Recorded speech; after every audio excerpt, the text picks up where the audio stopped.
আমি ক্ষমা চেয়ে নিচ্ছি, গাড়ির স্পিড বেশি, এয়ারপোর্ট থেকে যাচ্ছি, গাড়ির স্পিড 120, স্পিড বেশি, কথা বোঝা নাও যেতে পারে।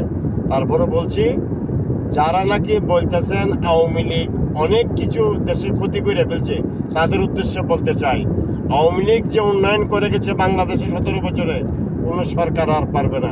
আরে ভাই, আওয়ামী লীগ সৃষ্টি লগ্ন থেকে, আওয়ামী লীগের জন্ম থেকে শুরু করে এখনো পর্যন্ত বাংলাদেশের কথা ভেবেছে, বাংলাদেশের মানুষের কথা ভেবেছে, বাংলাদেশে কীভাবে অর্থনৈতিকভাবে উন্নতি করা যায়, বাংলাদেশে কীভাবে দুর্নীতিমুক্ত করা যায়, বাংলাদেশে কীভাবে দুর্ভিক্ষের হাত থেকে বাঁচানো যায়, বাংলাদেশের উন্নয়নের কথা ভেবেছে দলটি।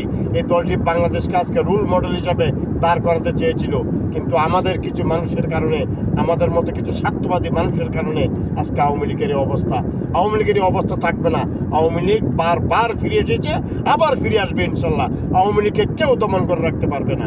জয় ইনশাল্লাহ হবেই। জয় বাংলা, জয় বঙ্গবন্ধু।